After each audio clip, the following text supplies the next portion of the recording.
Assalamualaikum warahmatullahi wabarakatuh.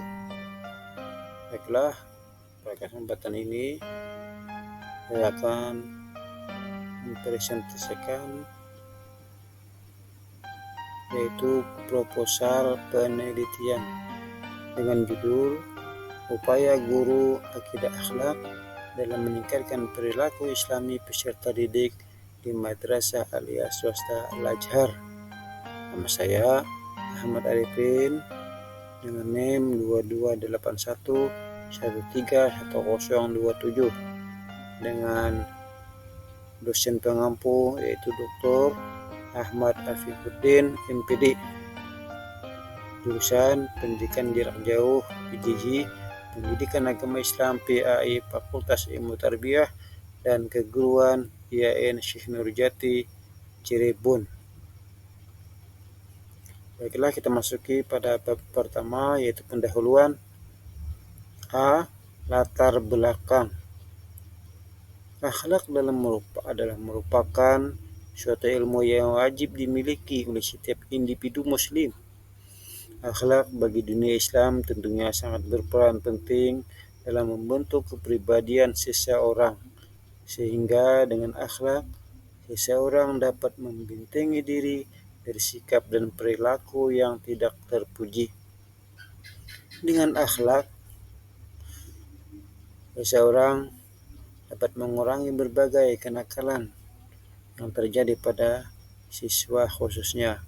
Seringkali seorang guru mengalami berbagai masalah dalam menjalankan aktivitasnya sebagai seorang guru, terutama guru dalam mata pelajaran akidah akhlak, yang mana mereka dihadapkan langsung dengan anak didiknya yang dari segi akhlaknya masih kurang, sehingga ini dapat merugikan baik terhadap siswa tersebut maupun siswa-siswa yang lain. Kemudian kita masuki yang B, yaitu pernyataan masalah. Dalam suatu lembaga pendidikan tentunya berbagai kendala dihadapi oleh setiap guru pada kegiatan ataupun proses belajar mengajar, tidak terlepas permasalahan akhlak yang kurang terpuji dilakukan oleh siswa baik di saat kegiatan belajar mengajar maupun di luar kegiatan belajar mengajar. Kemudian yang C, pertanyaan masalah. Apakah penyebab dari kurangnya akhlak siswa tersebut? Kemudian bagaimana cara menanamkan akhlak yang baik terhadap para siswa? Kemudian apa kendala yang dihadapi ketika mengajarkan akhlak terhadap siswa? Kemudian bagaimana solusi yang harus diterapkan untuk memperbaiki akhlak siswa? Kemudian yang selanjutnya yaitu D, relevansi dan pentingnya penelitian.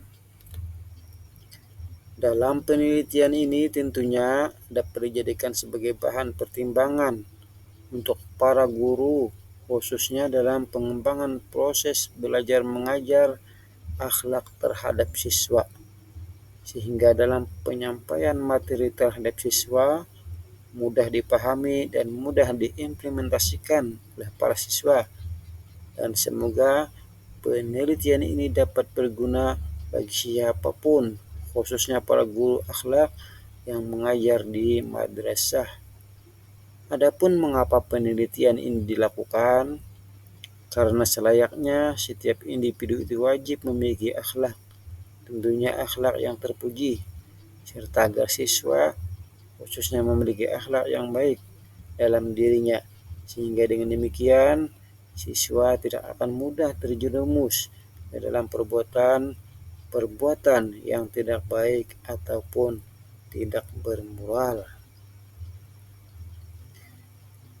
Kemudian selanjutnya A, tinjauan konseptual dan teori, yaitu akhlak.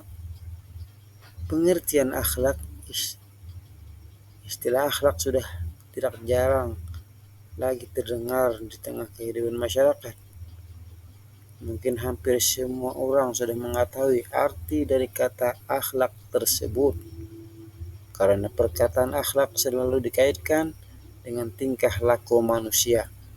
Akan tetapi, agar lebih meyakinkan pembaca sehingga mudah dipahami, maka kata akhlak perlu diartikan secara bahasa maupun istilah. Dengan demikian, pemahaman terhadap akhlak akan lebih jelas substansinya.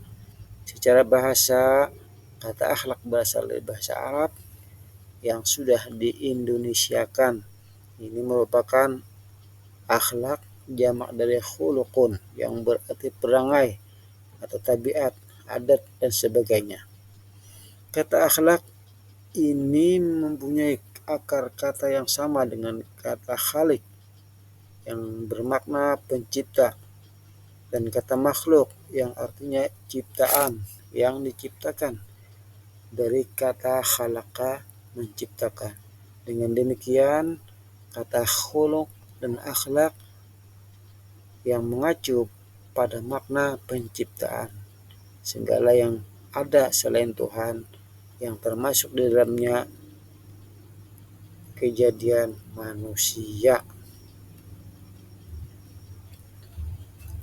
Kemudian selanjutnya, sedangkan pengertian akhlak menurut istilah adalah kehendak jiwa manusia yang menimbulkan suatu perbuatan dengan mudah karena kebiasaan tanpa memerlukan pertimbangan pikiran terlebih dahulu. Sedangkan Abu Ahmadi dan Nur Salimi berasumsi bahwa secara sosiologis di Indonesia kata akhlak sudah mengandung konotasi baik. Jadi orang yang berakhlak berarti orang yang berakhlak baik. Just well effigur felis condimentum profuim. Kemudian selanjutnya, tinjauan hasil penelitian terdahulu adalah upaya peneliti untuk mencari perbandingan dan selanjutnya untuk menemukan inspirasi baru untuk penelitian selanjutnya. Di samping itu, kajian terdahulu membantu penelitian dapat memposisikan penelitian serta menunjukkan orisinalitas dari penelitian. Pada bagian ini mencantumkan berbagai hasil penelitian terdahulu terkait dengan penelitian yang hendak dilakukan. Kemudian membuat ringkasannya, baik penelitian yang sudah dipublikasikan atau yang belum dipublikasikan. Berikut merupakan penelitian terdahulu yang masih terkait dengan tema yang penulis kaji.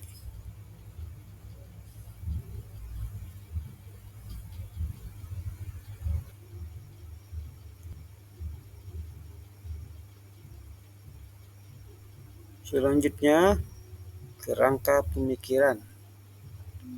Upaya seorang guru, khususnya akidah akhlak, dalam meningkatkan perilaku islami peserta didik di madrasah aliyah, yaitu seorang guru akidah akhlak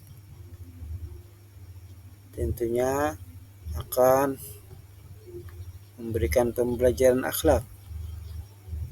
Dan selanjutnya, seorang guru mencari atau menerapkan metode yang tepat untuk anak didiknya, sehingga dengan demikian dapat meningkatkan perilaku islami terhadap siswanya.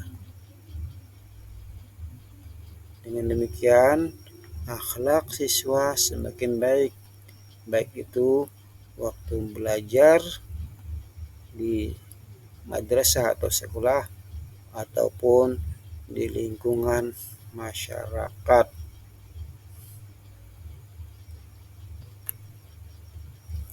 Kemudian bab 3, metode penelitian. A. Jenis dan desain penelitian. Yang pertama, desain penelitian eksperimental. Yang kedua, desain penelitian melalui survei. Yang ketiga, desain penelitian longitudinal. Dan yang keempat, desain penelitian studi kasus. Kemudian contoh desain penelitian berupa yang pertama, penelitian kualitatif. Penelitian kualitatif adalah pendekatan penelitian yang bertujuan untuk memahami dan menjelaskan fenomena dengan mendalam melalui interpretasi dan analisis data non-angka. Kemudian yang kedua, penelitian kuantitatif, yaitu berfokus pada pengumpulan data berupa angka dan penerapan analisis statistik untuk memahami hubungan antar variabel. Dan yang ketiga, penelitian eksperimen. Dalam penelitian sosial sering digunakan untuk menemukan aspek penyebab atau penyebab fenomena sosial. Penelitian ini biasanya melibatkan variabel independen untuk mengamati efeknya terhadap variabel independen dengan tujuan menentukan sebab akibat. Dan contoh yang keempat, yaitu deskriptif. Penelitian ini bersifat mencari fakta dengan melakukan survei. Tujuannya adalah untuk menggambarkan keadaan permasalahan yang diteliti ataupun metode yang dipakai dalam penelitian deskriptif, yaitu metode perbandingan atau komparatif, metode survei, dan korelasional. Demikian yang dapat saya sampaikan. Atas segala kekurangannya mohon maaf. Saya akhiri. Assalamualaikum warahmatullahi wabarakatuh.